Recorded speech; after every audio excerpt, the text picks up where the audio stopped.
Bueno, mis hermanos, vamos a seguir con el estudio de Conociendo a Dios. Hoy llegamos a la charla número 20 de este estudio y ha sido bien interesante y estas 20, digámoslo así, estas 20 lecciones, estas 20 charlas, estos 20 estudios que hemos hecho. Y hoy vamos a hablar de otro atributo más de Dios, para seguir conociendo a Dios. Entonces, hoy vamos a hablar de Dios es veraz. Después de ahora 8 días haber visto la autenticidad de Dios, o sea, Dios es verdadero, ahora vamos a ver su veracidad, o sea, Dios es verdad. Dios es exactamente como Él revela ser. Y además las cosas son exactamente como Él dice que son. Es decir, Él es veraz.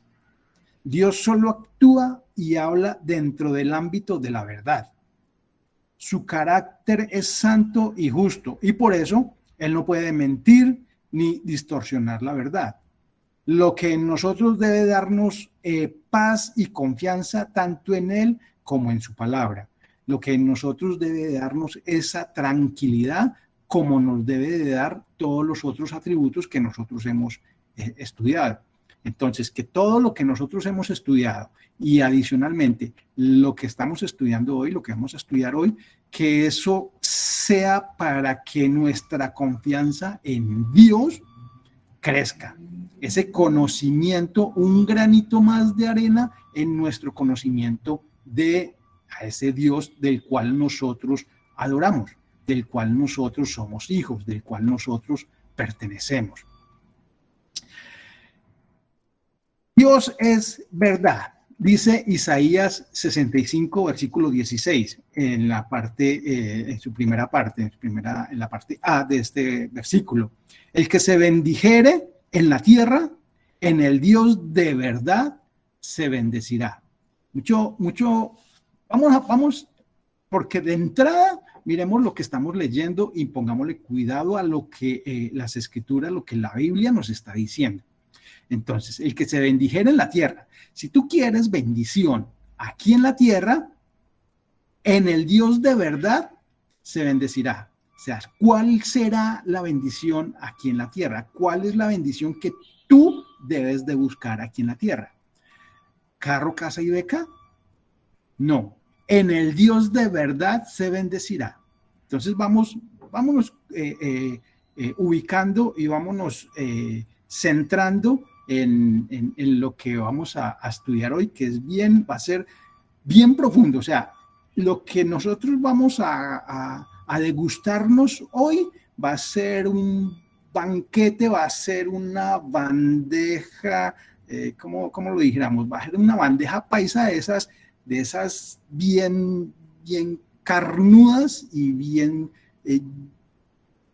completas. Entonces, vamos avanzando, comiéndonos este filete. Salmo 31, versículo 5. Dice, en tu mano encomiendo mi espíritu. Tú me has redimido, oh Jehová, Dios de verdad. Dios de verdad. Esa palabra verdad,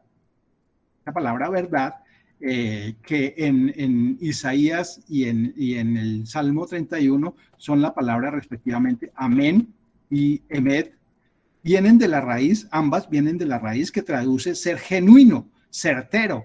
Adicionalmente traduce así sea, en verdad, verdad, confiabilidad, fidelidad, firme, rectamente, seguro. Literalmente, Él es el Dios del amén. El Dios que dice amén, así sea, a todas sus promesas. Entonces, miremos, Dios es el Dios que dice así sea a todas sus promesas. Ahora, Juan, versículo 33 del capítulo 3, Dice, el que lo recibe certifica que Dios es veraz. ¿Quién es el que certifica que Dios es verdadero? ¿Quién es el que certifica que Dios es veraz, que Dios es real, que Dios es certero, que Dios es confiable, que Dios es fiel, que Dios es firme, que en Él podemos estar seguros? ¿Quién? El que lo recibe. Por eso, el que lo recibe puede dar testimonio de que Dios es verdad, de que Dios es veraz. Esa palabra veraz es del griego alexes, que traduce verdadero, como sin esconder. O sea que Dios se va a presentar, se nos presenta tal como es. Él no esconde nada. Ese es el Dios veraz, no tiene nada que esconder. Es verdad y verdadero, traduce esta misma palabra alexes. Ahora, el tener claro estos atributos de Dios debe de impactarnos, debe de aumentar nuestra confianza en Dios, al igual que debe de ir creciendo ese sentimiento de amarlo, ese sentimiento de anhelar conocer más y estar más cerca de Dios. Conocer ese Dios de verdad debe de despertarnos en nosotros esas ganas de saber más de Él. Porque vamos a estar confiados en ese Dios que es creador del cielo y de la tierra, que ahora es nuestro Dios. Solo habla verdad. Dios solo es verdad. Dice Números 23:19. Dios no es hombre para que mienta, ni hijo de hombre para que se arrepienta. Él dijo y no hará, habló y no lo ejecutará. Dios siempre habla con verdad. Dios siempre dice la verdad. Podemos estar tranquilos en Dios. Podemos estar tranquilos en este Dios que nosotros empezamos a conocer, que nosotros ahora lo tenemos como nuestro Señor, en ese Dios al cual nosotros podemos adorar con tranquilidad. Primera de Samuel, por su parte, dice, capítulo 15, versículo 29, dice, además, el que es la gloria de Israel no mentirá, ni se arrepentirá porque no es hombre para que se arrepienta. Dios no miente. Vamos, como hemos hablado en clases, en todas las charlas, vamos a ver muchas citas bíblicas porque son las escrituras en las que nosotros debemos de confiar. Ahora vamos a ver también que las escrituras son verdad. Dios nunca miente, no se arrepiente ni cambia sus propósitos. Él no es como nosotros los hombres que continuamente cambiamos de opinión. A menudo nos equivocamos, a menudo el hombre se equivoca y frecuentemente distorsionamos la verdad. Frecuentemente, es muy común que nosotros distorsionemos la verdad. Dios, en cambio, es verdadero y su palabra es inmutable. Su palabra.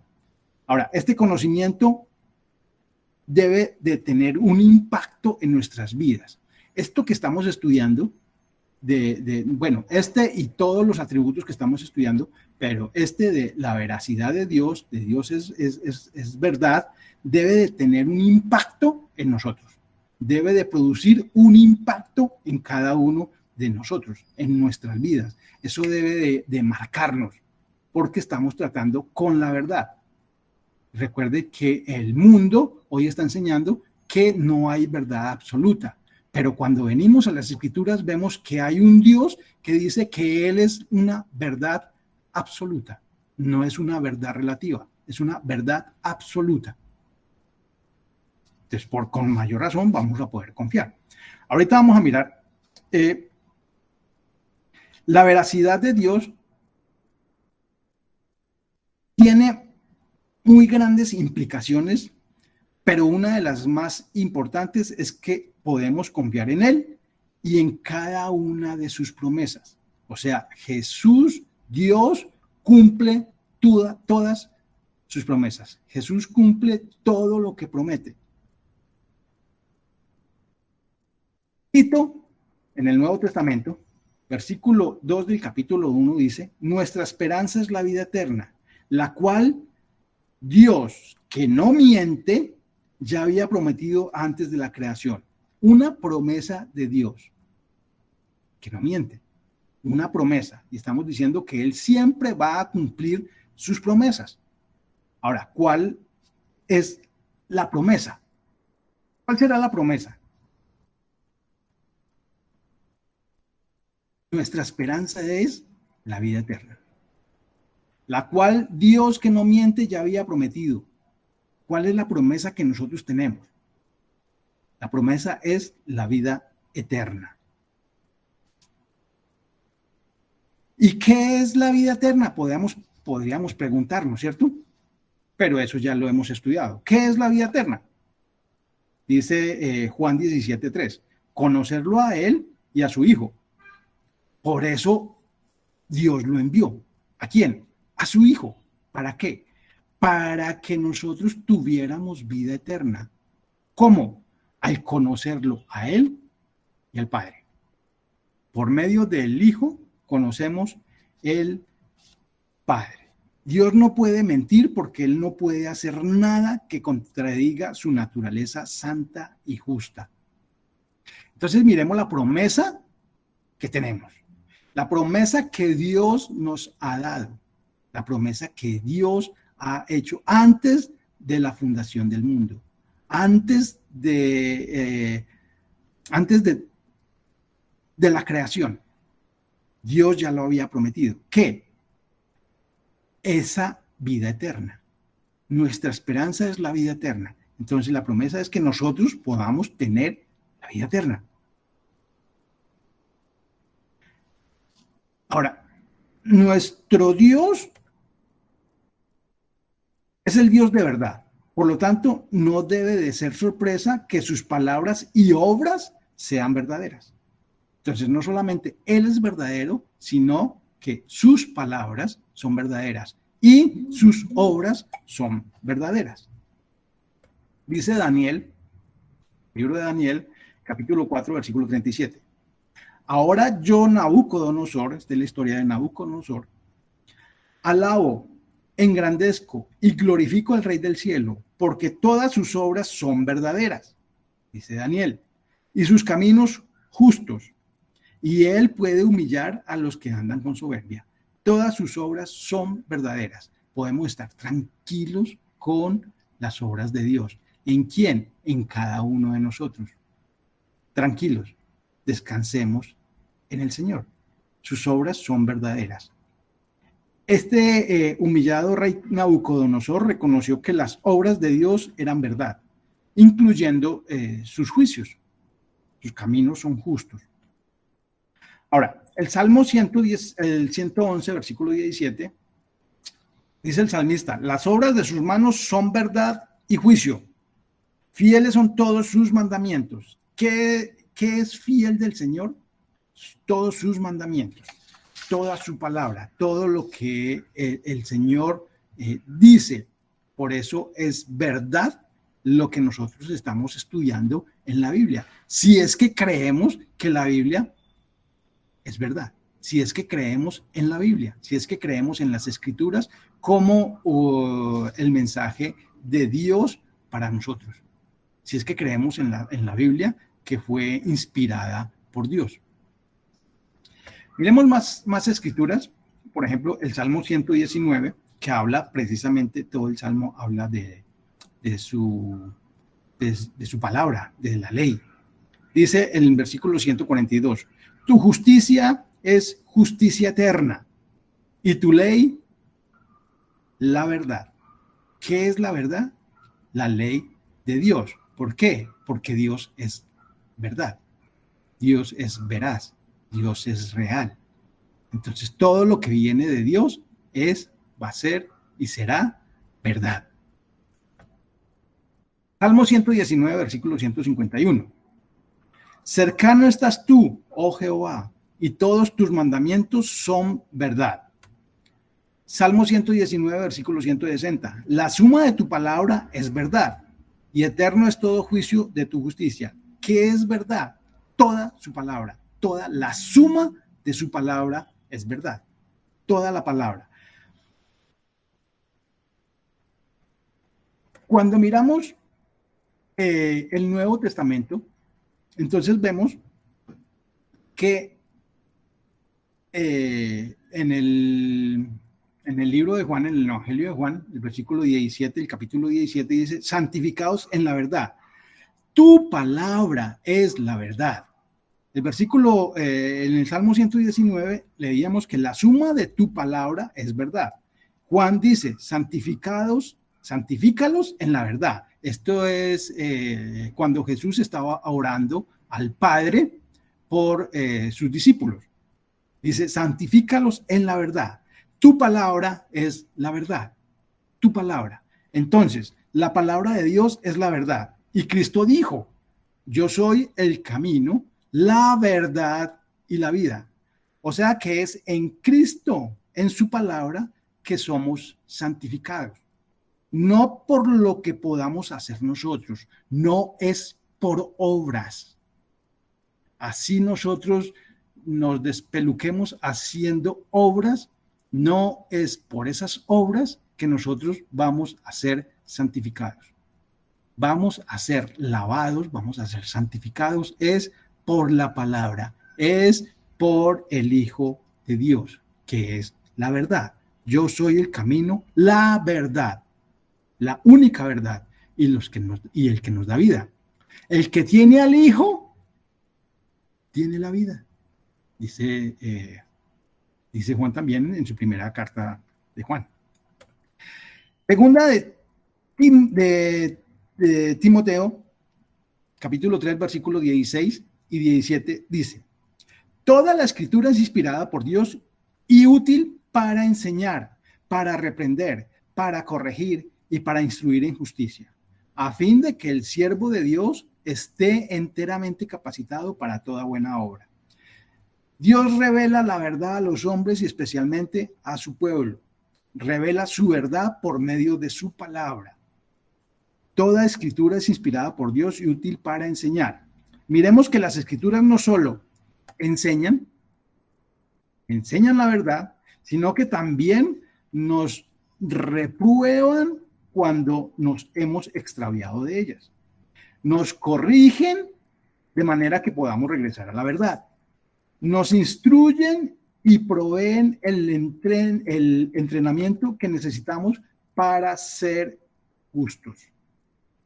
¿Quién hace todo eso? La verdad. ¿Y dónde está la verdad? En la palabra del Señor. Tu palabra es la verdad. Dios revela su verdad, ¿cómo? A través de su Hijo.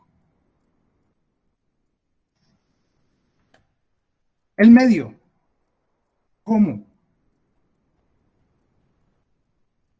Juan 1, versículo 14. Y el verbo se hizo hombre y habitó entre nosotros. Unos versículos que a lo mejor nosotros no lo sabemos, ¿cierto? Los decimos, son muy comunes en nuestro caminar, en nuestros pensamientos, en nuestros diálogos, ¿cierto? Y el verbo se hizo hombre y habitó entre nosotros.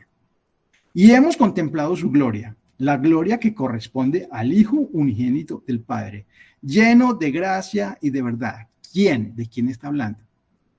Del Verbo, del Hijo de Dios, de Jesús, de Cristo, del Emmanuel, de Dios con nosotros. Su palabra se hizo hombre, encarnó para habitar en medio de nosotros. ¿Para qué? Para traer su verdad, lleno de gracia y de verdad, dice Juan 1:14. Su Hijo vino lleno de gracia y de la verdad de Dios Padre.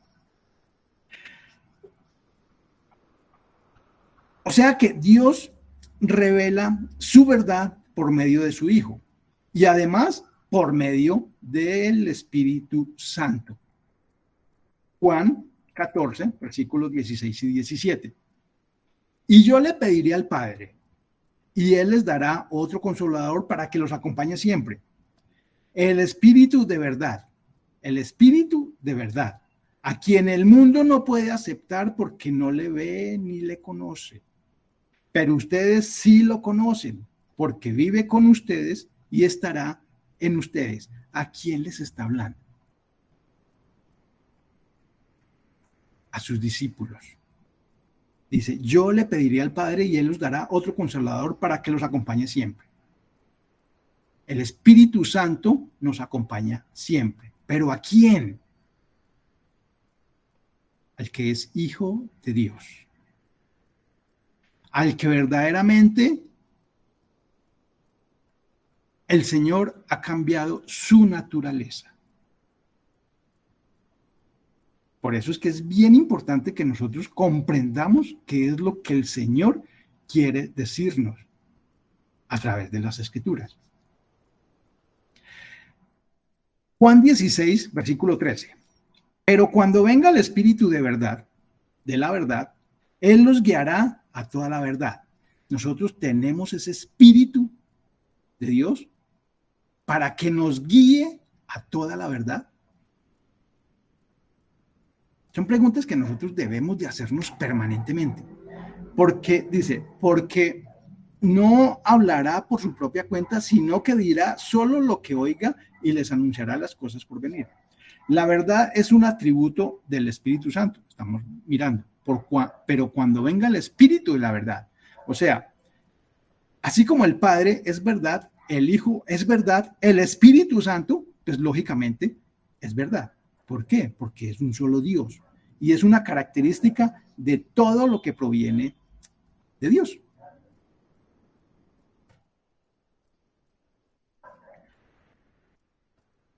El que conoce a Dios, no sé si estamos captando la idea de lo importante que ha sido y que es este estudio que estamos haciendo de conociendo a Dios. De todas estas 20 clases, 20 charlas, si eso ha tenido alguna repercusión en nuestras vidas. Porque el que conoce a Dios, dice primera de Juan 4:6, nosotros somos hijos de Dios y todo el que conoce a Dios nos escucha. Pero el que no es de Dios no nos escucha. Así distinguimos entre el espíritu de la verdad y el espíritu del engaño. El Espíritu Santo guía al pueblo de Dios a toda la verdad, iluminando sus mentes para entender las Escrituras. Aquí hay un signo de interrogación. ¿Entendemos lo que el Señor nos quiere decir? ¿Nosotros entendemos las Escrituras? ¿Nosotros entendemos la Biblia? Cuando nosotros nos sentamos a estudiar un versículo, cuando nosotros nos sentamos a estudiar un libro, cuando nosotros nos sentamos a leerlo, ¿lo estamos entendiendo? ¿O no pasa nada en nosotros?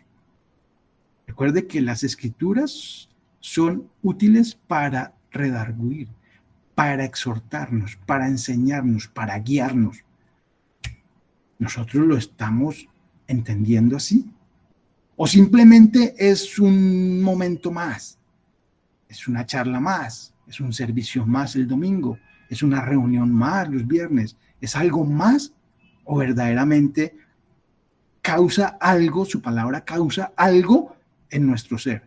Como cantábamos ahorita ahí, como Zaqueo, de verdaderamente su palabra está estremeciendo nuestras bases, nuestro interior. ¿De verdad nos está poniendo a pensar? ¿De verdad nosotros cuando oímos un mensaje del Señor, su palabra penetra hasta lo más profundo de nuestro corazón, de nuestro ser y nos pone a pensar? ¿O por el contrario, nosotros no estamos escuchando? Simplemente oímos a un man que habla ahí, pues sí, está bueno, pero pues ahí por pasar el rato. Porque miremos lo que está diciendo Juan en su primera carta. Todo el que conoce a Dios nos escucha. Pero el que no conoce de Dios no nos escucha. O sea, ese de escucha, o sea, no entiende. Miremos esta, la hemos, también la hemos oído mucho, Primera de Corintios. Le escribe Pablo a la iglesia de Corinto, en el capítulo 2, versículos 12 al 14. Nosotros no hemos recibido el espíritu del mundo, sino el espíritu que procede de Dios, para que entendamos lo que por su gracia Él nos ha concedido.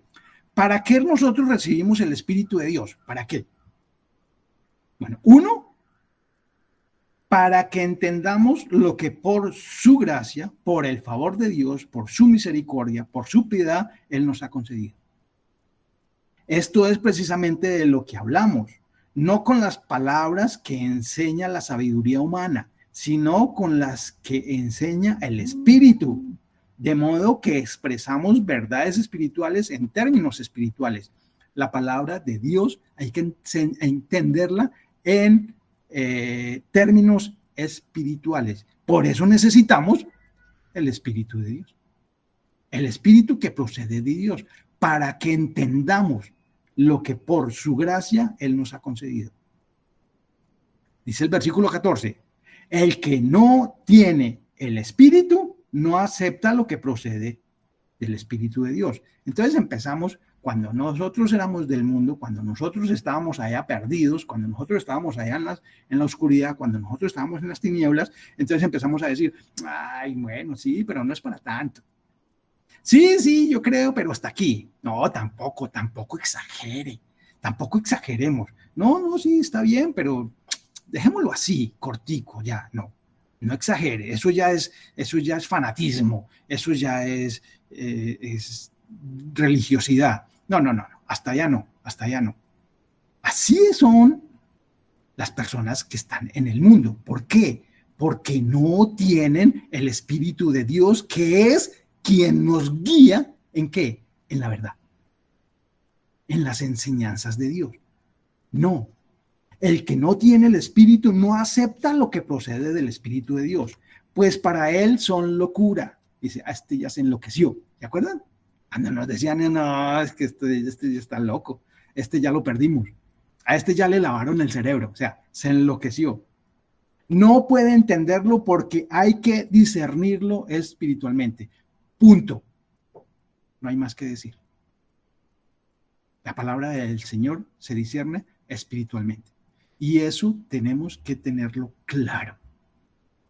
Claro. La palabra del Señor, las escrituras, las tenemos que discernir espiritualmente. Las tenemos que entender espiritualmente. Las tenemos que escudriñar, pero espiritualmente.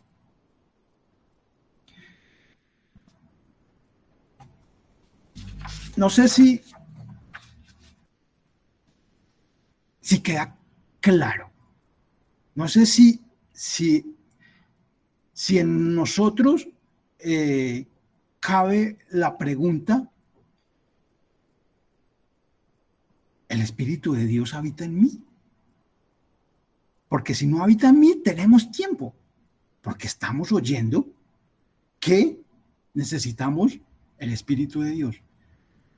Necesitamos cambiar nuestra naturaleza pecaminosa, esa naturaleza de pecado que teníamos. Necesitamos que eso cambie. Ahora, no lo podemos hacer nosotros. Yo no puedo decir, sí, listo. Entonces, a partir de mañana, a las 6 de la mañana, voy a cambiar esa naturaleza pecaminosa que hay en mi vida. No podemos. ¿Quién es el único que nos puede cambiar esa naturaleza? Con todo su poder y con toda su gloria.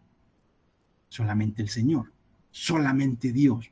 Nosotros solamente tenemos que prepararnos, disponernos, poner nuestro corazón delante de Él, que es un corazón de piedra, para que el Señor ponga en nosotros un corazón de carne y poder entender toda su palabra, entender todo su mensaje.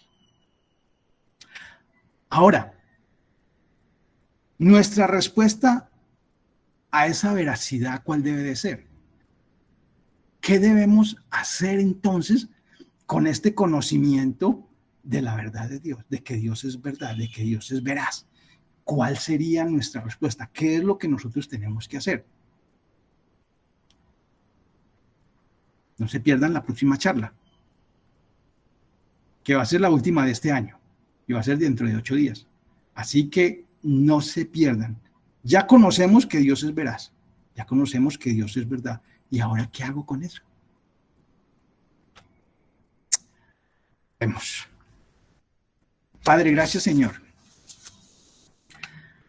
Estamos agradecidos, Dios, contigo por tu misericordia, por tu gracia, por tu piedad. Gracias, Señor, porque tu palabra es tan clara. Gracias, Señor, porque es tu Espíritu quien nos guía en tu palabra. Gracias, Señor, porque es por tu Espíritu que nosotros podemos entender tu palabra. Gracias, Padre, por mostrarnos esa luz, por darnos esa luz, por mostrarnos el camino, por darnos vida, Señor, por haber enviado a tu Hijo, Dios, porque en Él está la vida y si el Hijo está en nosotros estaría la vida. Gracias, Dios, por la vida eterna. Gracias por ese conocimiento que tú has puesto a nuestra disposición. Es un tesoro, Padre, es una perla de gran precio que ahora pones en nuestras manos. Gracias, Señor. Ayúdanos, Señor, a poder discernir, a poder entender. Ponemos nuestro corazón delante de ti, Señor.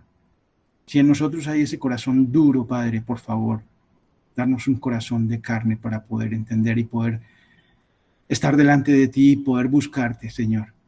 Gracias te doy, Dios, y pongo el resto de noche en tus manos. A ti te damos la gloria y la honra, te exaltamos y te alabamos.